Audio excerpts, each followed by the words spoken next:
Zixthar's antenna twitched with irritation as he stared at the assignment notice. The holographic display floated in front of his compound eyes, and no matter how many times he read it, the words remained the same. Xenanthropology study. Species classification human. Duration, 6 standard months. Location, New Horizon Colony. Around him, other students at the Galactic Academic Institute whispered and pointed. Zixthar could hear their thoughts without needing telepathy. Poor thing. Got assigned to study humans. His academic career is finished before it even started. Humans, the galaxy's most confusing species. Zixthar was an Aetherian, a species known throughout the galaxy for their logical minds and careful research. His people had mapped star systems, solved impossible equations, and written the most respected academic papers in known space. They did not waste time on chaotic, unpredictable subjects, but humans were exactly that. Chaotic, unpredictable, messy. "I hear you got the human assignment," a voice said behind him. Zixthar turned to see Velcra, another Aetherian student. Her antenna drooped in sympathy. "I'm so sorry. It's a prestigious assignment," Zixthar said, trying to sound positive. "The Institute selected me specifically." "Yes, but humans?" Velcra's mandibles clicked in disapproval. "They make no sense. They act on emotion instead of logic. They take risks for no good reason. Last year, a student tried to study their concept of love and had to take medical leave. The whole thing gave him a nervous breakdown." Zixthar had heard the stories. Humans who ran into burning buildings to save strangers. Humans who cried at sunsets. Humans who kept small furry animals as companions and called them family. None of it followed any logical pattern. "I'll maintain proper academic distance," Zixthar said firmly. "Observe, document, analyze. Nothing more." Velcra looked doubtful but said nothing. That evening, Zixthar sat in his small quarters and reviewed the preliminary data on humans. The species file was thick with contradictions. Physical assessment, weak. Humans had no natural armor, no venom, no claws. Their skin damaged easily. They could only survive in a narrow range of temperatures. By all measures, they should have died out long ago. Yet somehow, they hadn't. Psychological assessment, unstable. Humans experienced strong emotions that often overruled their reasoning. They formed attachments to people, places, and things with no survival benefit. They took actions that put themselves in danger to help others. Even strangers thought it made no sense. The Galactic Council had granted humans limited membership in the greater community. But most species kept them at arm's length. Too unpredictable. Too emotional. Too strange. Zixthar's mentor, Professor Thane, called him to his office the next day. The elderly Aetherian looked tired as he gestured for Zixthar to sit. "I wanted to speak with you before you left for New Horizon," Thane said. "This assignment is important, but it's also dangerous." "Dangerous?" "The humans are not a violent species to ward. Not physically dangerous," Thane interrupted. "Psychologically dangerous. Humans have a way of affecting those who study them. They draw you in, make you care, make you forget your objectivity." Zixthar's antenna stiffened. "I would never. I studied humans once," Thane said quietly. "Many years ago. I spent 3 months on Earth, their homeworld. By the end, He paused. "I had to leave. I was forgetting who I was. Starting to think like them. Feel like them. What should I do? Maintain distance. Always remember you're an observer, not a participant. Don't let them get close. Don't accept their friendship or their kindness. It's a trap, even if they don't mean it to be." Thane looked directly at Zixthar. "Humans are infection, student. They infect you with their illogical ways. Be careful." "Be careful." The warning stayed with Zixthar as he packed his research equipment. He boarded the transport ship 3 days later, his belongings minimal and his determination strong. He would study the humans, write his thesis, and return to the Institute with his academic reputation intact. The journey to New Horizon took 2 weeks. Zixthar spent the time reviewing every piece of human data he could find. Their history was violent, but also showed strange moments of cooperation. Their art made no logical sense, but was somehow beautiful. Their music affected emotional centers in ways that mathematics couldn't explain. The more he read, the less he understood. When the transport finally approached New Horizon, Zixthar pressed his face to the viewport. The colony world looked rough and new.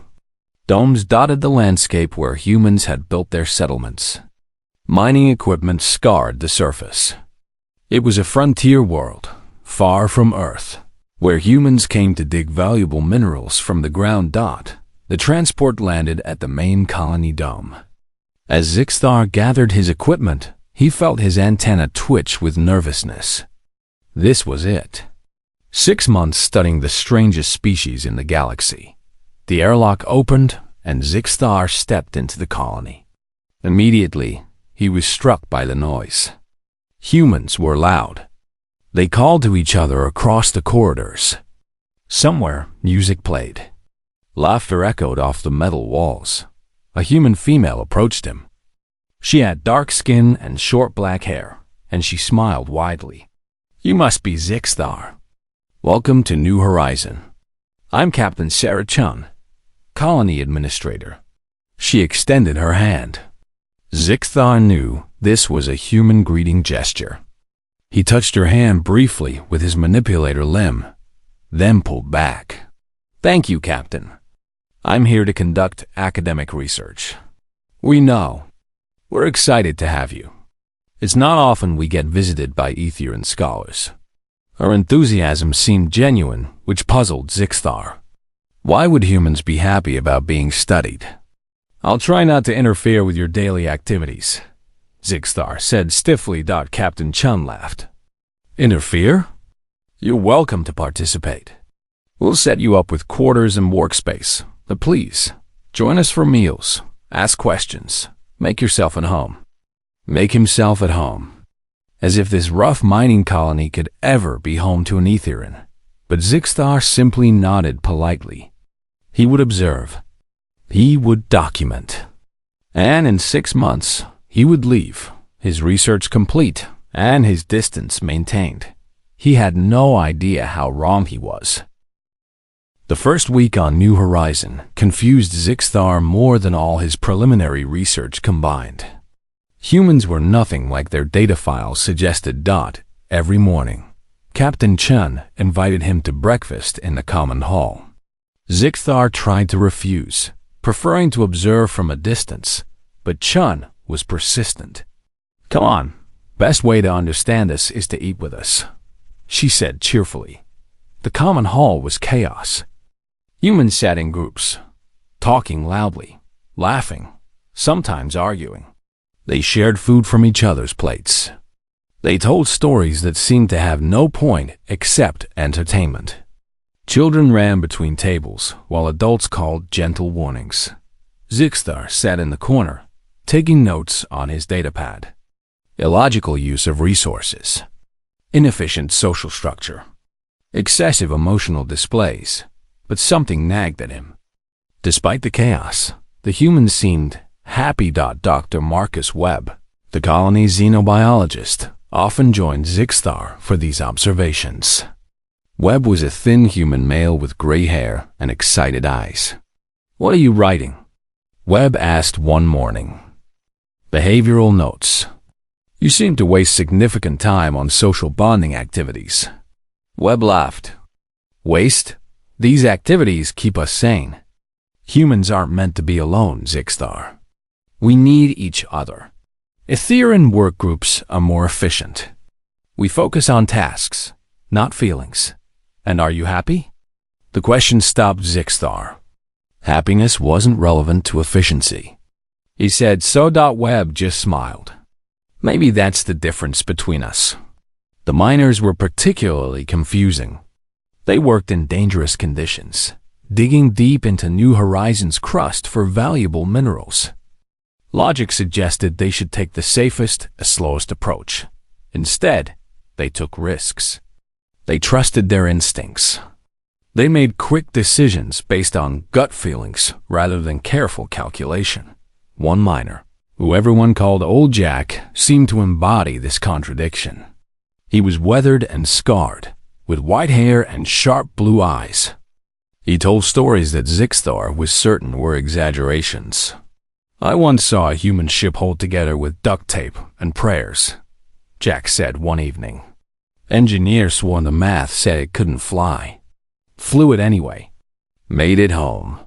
Zixthar's antenna twitched in disbelief. "That's impossible. The structural integrity would—" "I was on that ship, bug friend. Sometimes what's impossible don't matter to humans. We do it anyway." Zixthar marked the story as folklore in his notes. Clearly an exaggeration meant to impress. 3 weeks into his research, Zixthar was beginning to form his thesis. Humans survived despite their illogical nature, not because of it. They were lucky. Nothing more done. Then everything changed. The alarm started at 0300 hours. Zixthar jerked awake in his quarters as red lights flashed and a harsh siren wailed. His communicator crackled to life. Captain Chen's voice, tense but controlled. "All personnel, this is not a drill. We've received a distress call from Research Station Theta 9. Unknown hostile forces attacking. All available ships prepare for emergency response." Zixthar's heart raced. He wasn't a responder. He was a researcher. But curiosity drove him to the command center. The room was organized chaos. Humans moved quickly, calling out information, coordinating responses. Captain Chun stood at the center, watching multiple screens. "Status?" She barked. "Station Theta 9 under heavy attack," someone reported. "Unknown species. They're calling themselves the Varex Swarm. Theta 9's shields are failing. How long until the Galactic Fleet arrives?" 48 hours minimum." Chen's jaw tightened. "The station won't last that long. Prep all rescue shuttles. We're going in." "Captain, we're a mining colony. We're not equipped for military. We're all they've got. Move." Zixthar watched in amazement. This was illogical. New Horizon had limited resources and no military training. Going to help meant putting themselves at risk. The logical choice was to wait for proper authorities. But humans, Zixthar was learning, rarely made the logical choice. Dr. Webb appeared at his side. "You should get to your ship, Zixthar. Get clear of the system." "Aye." Zixthar hesitated. His research vessel was docked at the colony. He could leave. Should leave. "I'll prepare for departure." He made his way to the docking bay, but something made him stop. Through the bay windows, he could see human ships launching. Small mining vessels, transport shuttles, even personal craft. Volunteers, all heading toward danger. His communicator beeped. Automated message. Galactic Academic Institute advises all research personnel to evacuate the sector immediately. Logical. Safe. Correct. Zixthar's manipulators moved to his ship's controls, preparing launch sequences. But he found himself hesitating, watching the human ships fly toward the battle. Then his ship's sensors screamed a warning. Multiple hostile contacts entering system. Someone yelled over the open channel. Zixthar's screens lit up with red markers. Ships. Dozens of them. Insectoid in design, but nothing like any species he knew. They moved in swarm patterns, aggressive and fast. The Vorax. All ships, evasive maneuvers. Captain Chun's voice was sharp. "They're targeting everyone." Zixthar's ship lurched as something struck it. Alarms shrieked. His display showed critical damage to the navigation system and hull breaches in sectors 3 and 7. Mayday? Mayday. This is Research Vessel Enlightenment, Zixthar transmitted, trying to keep his voice steady. I've lost navigation and life support is failing. More hits. His ship spun out of control. Through the chaos, Zixthar heard transmissions. Human ships fighting back with mining lasers and improvised weapons, coordinating, protecting each other. Enlightenment, this is Chun. We see you. Hang on. No, Captain, save yourself. I'm just another impact. Zixthar's ship tumbled toward New Horizons' nearest moon. He tried to stabilize, but the controls were dead. The moon rushed up to meet him, a barren rock with a toxic atmosphere. He was going to crash. The last thing Zixthar remembered before impact was a human voice on the radio. Captain Chun shouting orders. Get rescue teams ready. I don't care what the protocols say. We don't leave people behind. Then his ship hit the surface, and everything went dark. When Zixthar regained consciousness, his head throbbed and his breathing hurt. Emergency lights flickered in the ruined cockpit. His ship was buried in gray sand, tilted at a sharp angle. He checked his suit's display. Atmospheric toxicity, extreme. Hull breaches, multiple. Life support, 72 hours remaining. 3 days of air. Zixthar activated his emergency beacon and tried to assess his injuries. One leg was broken. His carapace had cracks. Every movement brought pain. He was alone on a hostile moon, injured, with no way to communicate beyond the beacon's simple signal. The logical part of his brain calculated survival odds, less than 5%. But then he remembered Captain Chun's words. We don't leave people behind. Would they really come? For him, an alien researcher they barely knew? Logic said no. But humans, he was learning, didn't always follow logic. Zixthar settled into wait, watching his air supply slowly tick down, and wondered if he would live long enough to finish his research on the strangest species in the galaxy. 68 hours of air remaining. Zixthar had stopped trying to move. Every shift sent pain through his broken leg and cracked carapace. He sat in the ruined cockpit, watching the toxic atmosphere swirl outside through the cracked viewport. He should be dead already. The crash should have killed him. But ether and physiology was resilient, and his ship's emergency systems had held just long enough. Now, he waited. For rescue. For death. He wasn't sure which would come first. To stay conscious, he reviewed his research notes on his datapad. Reading about human behavior seemed darkly ironic now. All those observations about their illogical actions, their emotional decisions, their tendency to help others at personal cost. He had written those notes with academic detachment, never thinking he would be the one needing help. 56 hours of air. Zixthar's broken leg had swollen. His medical training was limited, but he knew the signs of internal damage. Even if rescued, he might not survive the journey back. The datapad's battery was dying, but he couldn't stop reading. Human section. Rescue operations. He had documented several instances where humans mounted dangerous rescue missions for people they barely knew. He had noted it as inefficient allocation of resources. Now those words seemed cruel. His communicator crackled with static. He had been picking up faint transmissions for hours. Couldn't understand most of them through the interference, but he recognized human voices. They were out there, searching. For him. 42 hours of air. Hallucinations started. Zixthar saw his mentor, Professor Thane, standing in the corner of the cockpit. I told you humans were dangerous, the hallucination said. Look where studying them has gotten you. You told me not to let them get close, Zixthar whispered. But I kept my distance. I observed. I stayed professional. And you're still going to die because of them. Zixthar wanted to argue, but his thoughts were getting fuzzy. The toxic atmosphere was seeping through the hull breaches. His air was contaminated. 20-8 hours of air. No, 28 hours of breathable air. He'd be unconscious long before then. The communicator crackled again. This time, he heard words. Hostile contacts, hold position, not leaving without. Zixthar tried to respond, but his voice was too weak. The transmitter was damaged anyway. He closed his eyes. Perhaps dying alone on this moon was fitting. He had spent his whole life keeping distance from others. Even on New Horizon, he had remained separate, observing but never truly participating.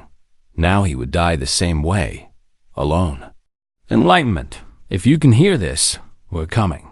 Hold on. Captain Chun's voice, faint but clear enough to understand. Zixthar's eyes opened.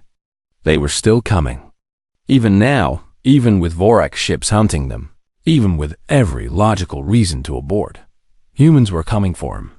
18 hours of air. Zixthar heard sounds outside. Weapons fire. Explosions. The moon's surface shook. Then voices. Close. Very close. Ships buried in the sand. Start digging. Contacts incoming. 2 Vorax scouts. Keep digging. Webb, set up a perimeter.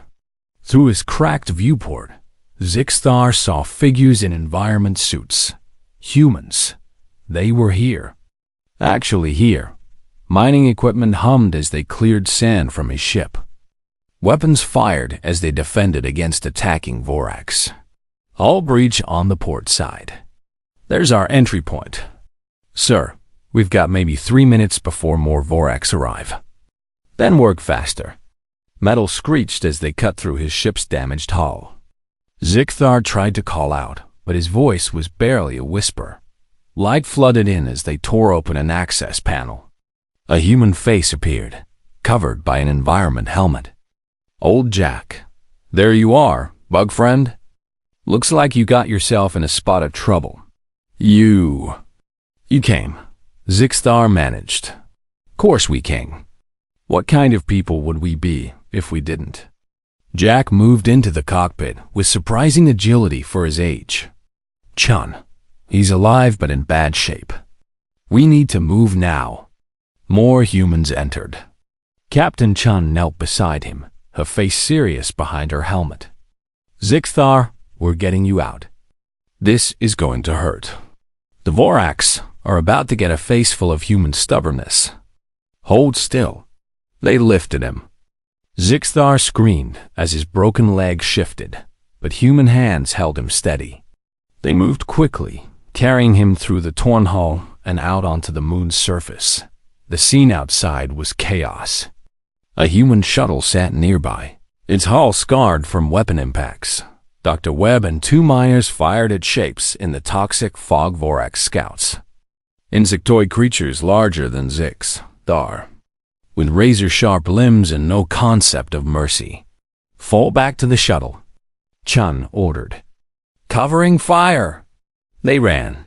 Humans carrying their injured researcher, while others fought off attackers. It made no tactical sense. They should leave him, save themselves, retreat with their casualties at a minimum. But humans didn't think that way. A Vorax scout broke through the line, charging directly at the group carrying Zixthar.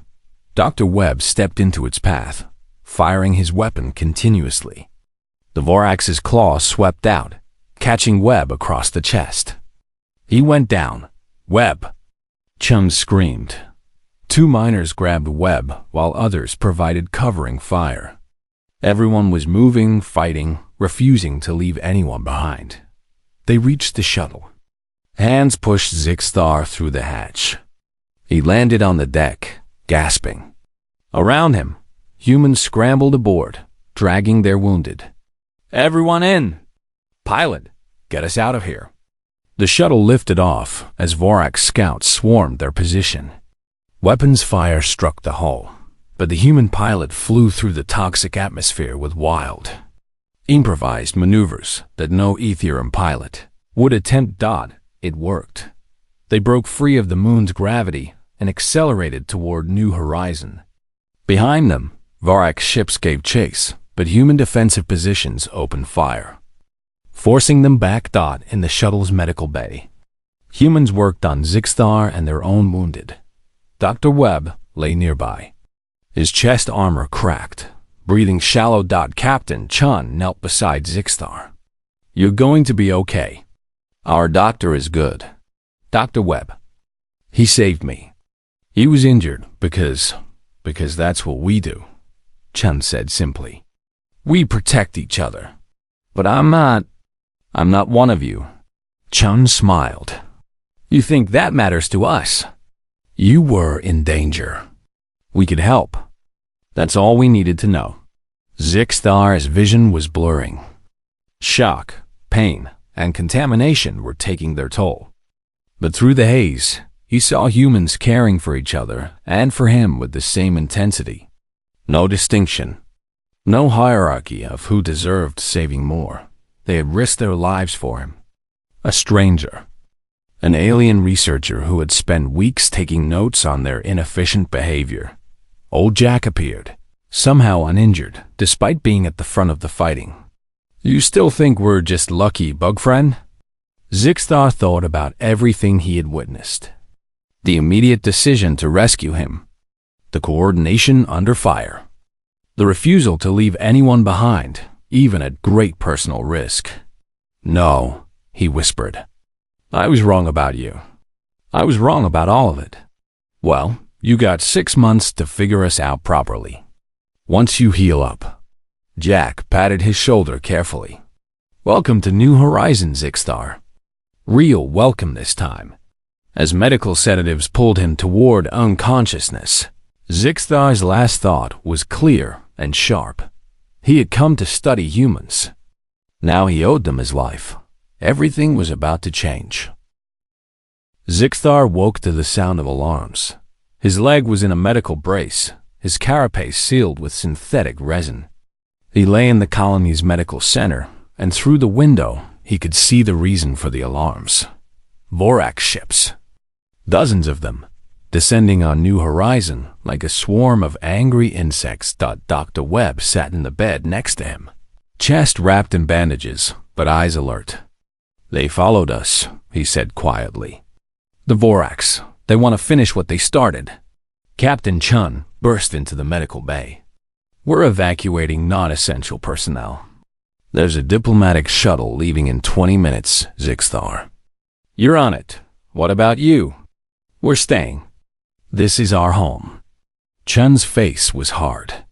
"The Galactic fleet won't arrive for 6 days. We have to hold until then. 6 days. Against a Vorax swarm. With mining equipment and improvised weapons. It was suicide." "How many ships do they have?" Zixtar asked. 53 at last count. More arriving every hour." Chun handed him a datapad. "Your evacuation clearance. You need to go now." Zixtar looked at the pad, then at Dr. Webb, who had taken a Vorax claw to the chest, saving him. Then at Chun, who had organized a rescue mission that violated every safety protocol. He thought about his mentor's warning. "Don't let humans get close. They'll infect you with their illogical ways. Too late." "No," Zixtar said. "What?" "I'm staying."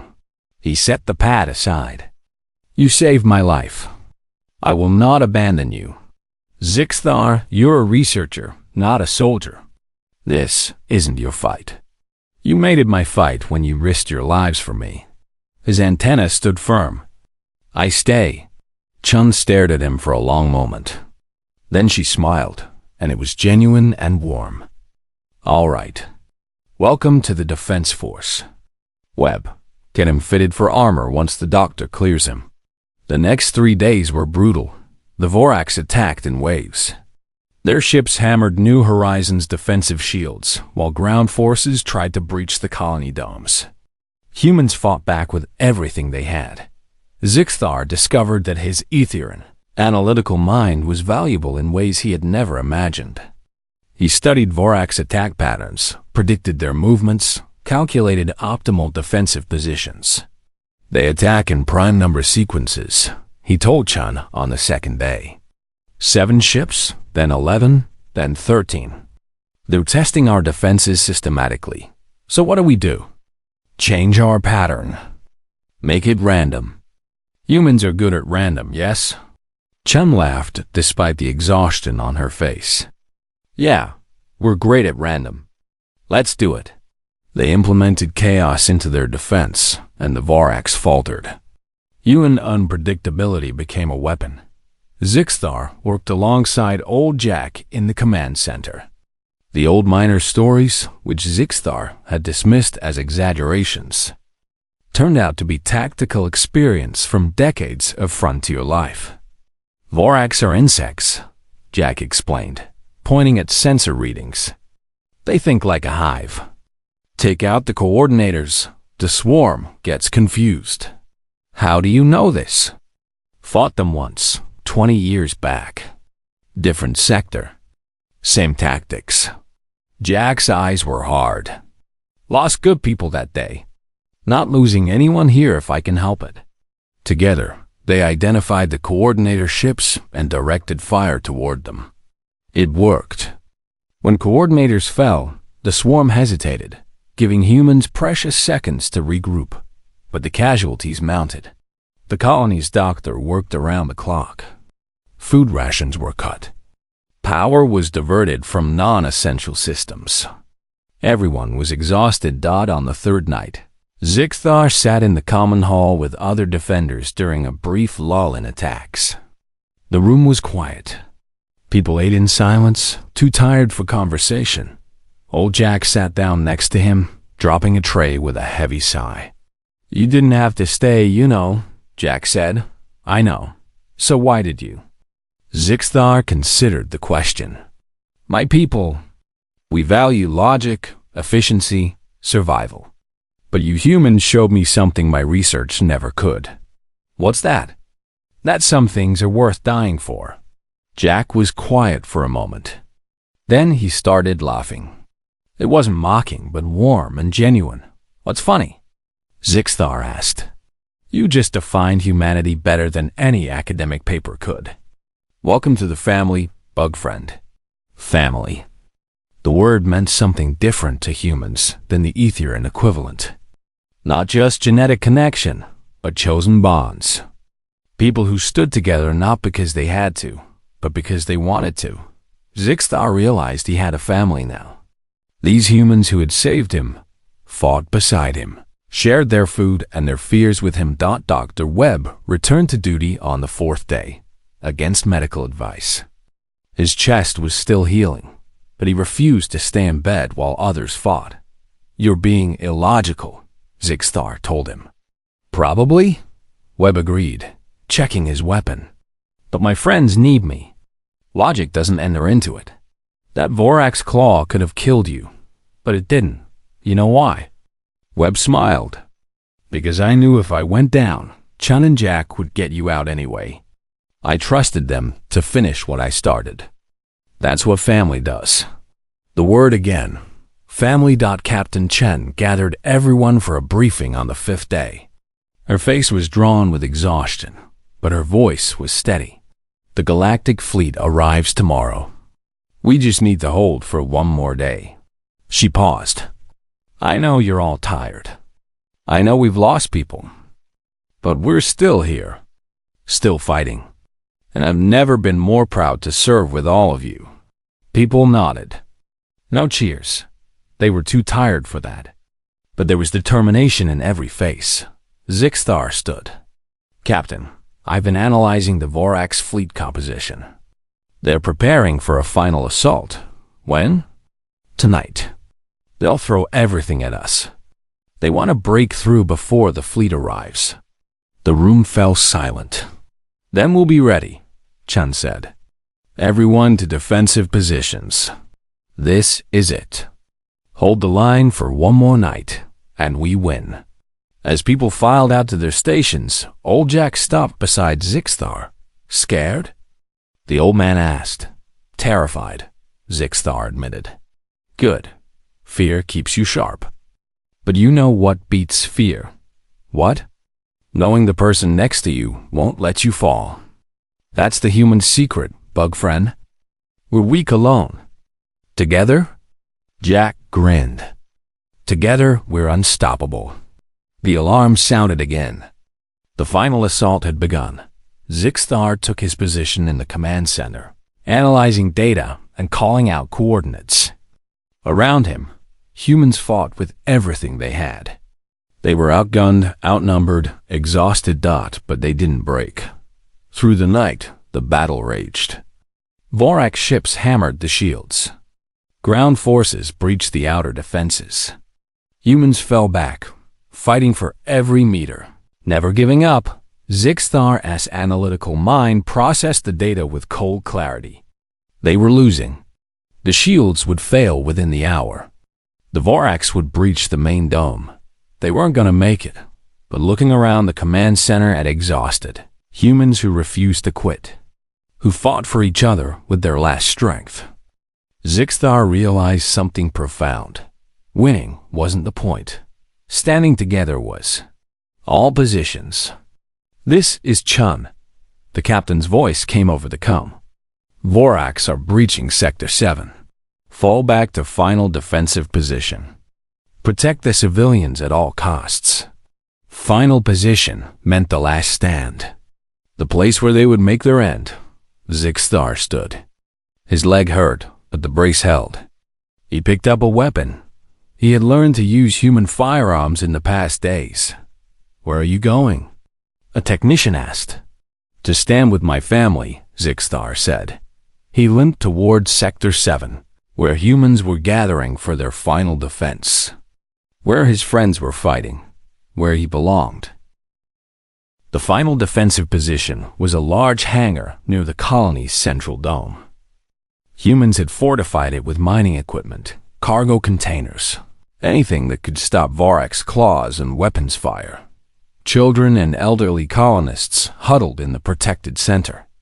Around them, every able-bodied person formed a defensive line. Miners stood next to scientists. Engineers worked alongside teachers. Everyone who could hold a weapon did so. Zixstar took position next to Dr. Webb. The human's chest wound was bleeding through his bandages, but he stood firm. You should be in the medical bay, Zixstar said. So should you, Webb replied with a weak smile. But here we are. Captain Chen walked the line, checking positions, offering words of encouragement. When she reached Zixstar, she paused. Thank you for staying, she said quietly. Thank you for teaching me what it means to stand together. Chen nodded, then moved on. There was no time for long goodbyes. The Vorax came like a wave. They poured through the breached walls, their chitinous bodies reflecting emergency lights. Hundreds of them, maybe thousands. The sensors couldn't count anymore. Hold the line, Chun shouted. Humans opened fire. The noise was deafening. Vorax fell, but more took their places.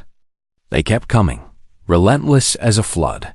Zixstar fired his weapon, his analytical mind calculating trajectories and weak points.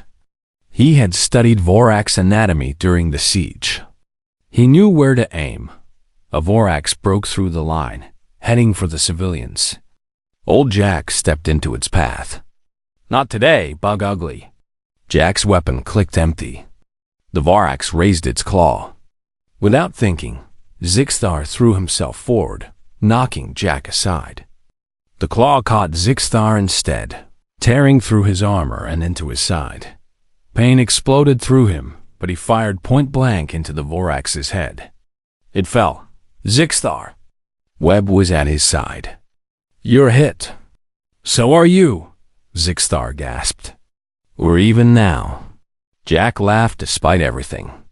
Crazy bug. You're more human than some humans I know. The line was collapsing. Too many Vorax, not enough defenders. People fell back toward the civilians, forming tighter circles. This was the end. Zixstar's communicator was still active, connected to emergency channels. On impulse, he He switched to the Galactic Academic Network's emergency frequency. It broadcast across light years, monitored by every major institution. His manipulators were clumsy with pain, but he managed to activate recording mode. "This is researcher Zixthar of the Galactic Academic Institute," he said, his voice strained. "I am broadcasting from New Horizon Colony. We are under attack by Vorax forces. The Galactic Fleet will not arrive in time." Weapons fire echoed around him. Someone screamed. "I came here to study humans," he continued. "I was told they were illogical, inefficient, too emotional.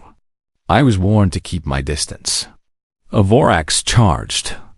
Zixthar shot it down and kept talking. "But humans saved my life when they should have saved themselves. They fought for me when I was nothing to them. They taught me that efficiency means nothing without compassion. That logic fails when it forgets the value of a single life." He looked around at the humans fighting, bleeding, dying to protect each other. "The Galactic Council asks what humans can contribute to our civilization. I will tell you. They contribute hope. They contribute the stubborn refusal to abandon those in need. They contribute the crazy belief that impossible odds are just another challenge to overcome." Captain Chung glanced at him, tears in her eyes, but she kept firing. "I was sent to study them," Zixthar said. "I learned they are worth dying for. I learned that I would rather die here with these humans than live without knowing what they taught me." He sent the message to every major institution in the galaxy. The Galactic Council, the Academic Institute, the military commands, everyone. "If we fall tonight," he finished, "remember that we fell together. Human and Aetherian, family." He closed the transmission and raised his weapon again. "Nice speech, bug friend," old Jack said. "But we're not dead yet." The old man was right. Despite everything, the humans were still fighting, still holding Dot, and then something changed. The Vorax suddenly pulled back, their swarm formation breaking. Confused, Zixthar checked his sensors. New contacts. Dropping out of hyperspace. Not Vorax. "Captain!" Someone shouted. "Ships incoming." Multiple signatures. The communication channel crackled to life. "New Horizon. This is Galactic Fleet Command. We received an emergency broadcast. Hold your position. Reinforcements arriving now." But it wasn't just the scheduled fleet. Zixthar sensors showed dozens of ships. Different species. Different flags. His message. His testimony. It had reached them, and they had come. Aetherian research vessels. Centauri merchant ships. Even a Draken military cruiser. Ships from across the galaxy, responding to a desperate call for help. The Vorax fleet was caught between the colony's defense and the arriving reinforcements. The battle turned quickly. Within minutes, Vorax ships were fleeing or destroyed. It was over. Zixthar collapsed, his wound bleeding badly. Dr. Webb was already unconscious nearby. Old Jack knelt beside them both, laughing and crying at the same time. "We made it," the old man said. "Crazy bug, we actually made it." Medical teams rushed in. Humans and now other species too, working together to treat the wounded. Zixthar felt himself lifted onto a stretcher. Heard urgent voices discussing his injuries. Captain Chun appeared above him, her face smudged with smoke and tears. "You called the entire galaxy," she said. "I told them the truth," Zixthar whispered. "About you. About us. Rest now. You've earned it." The next weeks were a blur of surgery and recovery. Zixthar woke occasionally to find Dr. Webb in the next bed, both of them being put back together piece by piece. Old Jack visited every day, telling his wild stories until the medical staff chased him out. Captain Chen brought news from the galaxy. Zixthar's broadcast had been heard everywhere. His testimony about human courage and compassion had moved the Galactic Council to tears. Several species were reconsidering their stance on humanity. "You made us famous," Chun said with a smile. "I made you understood," Zixtar corrected. 3 months later, Zixtar stood at New Horizons Memorial Wall. Names were carved into the stone. 17 humans who had died defending their home. Among them, old Jack, who had succumbed to his injuries 2 weeks after the battle. Dr. Webb stood beside him, leaning on a cane, his chest still healing. "Jack would have liked knowing you stayed," Webb said quietly. "He called me family," Zixtar said. "I did not understand what that meant at first. And now? Now I understand that family is not about biology. It's about who you stand with when everything falls apart." Webb smiled. "You sound more human every day." Zixtar's thesis was published 6 months after the battle. Humanity, the strength in defying logic, became mandatory reading at the Galactic Academic Institute. It argued that human inefficiency was actually adaptability. Their irrationality was creativity and compassion. Their tendency to help others was not a weakness, but their greatest strength. The Galactic Council offered Zixtar a prestigious position as head of xenanthropology research. The salary was enormous. The prestige was everything an Aetherian academic could want. He declined. Captain Chun found him in the common hall, eating breakfast with the other colonists. "You turned down the council position?" she asked. "I did. Why?" Zixtar looked around at the humans who had become his family, the colony they had defended together, the life they were building. "They told me to study humans," he said. "I came to understand them. Now I choose to stand with them. This is my home now." Chun's eyes were bright. "Welcome home, Zixtar, truly." 5 years later, Zixtar stood before a new class of xenanthropology students at the Institute. He had returned, not as a researcher, but as a teacher. He divided his time between the Institute and New Horizon, training the next generation of researchers. The young students looked at him with awe and nervousness. An Aetherian who lived with humans, who called them family. "You have all been assigned to study different species," Zixtar told them. "Some of you will study the logical centauri. Others will research the artistic melodians. Several of you have been assigned to study humans." The students assigned to humans looked worried. Zixtar smiled. "Those of you studying humans, I have one piece of advice. Don't just observe them. Live alongside them. Eat with them. Fight beside them. Let them show you what they are, not what the data says they should be." He touched the scar on his side, remembering. "You might find they save your life in more ways than one. And when they do, you'll understand what I learned on New Horizon." A student raised a manipulator. "What's that, Professor?" Zixtar looked at the memorial photo on his desk.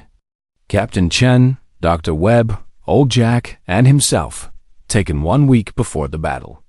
All of them smiling. All of them together. That the best research comes from the heart, not the head. And that sometimes the strangest species in the galaxy can teach you what it truly means to be alive. The students were silent, absorbing his words.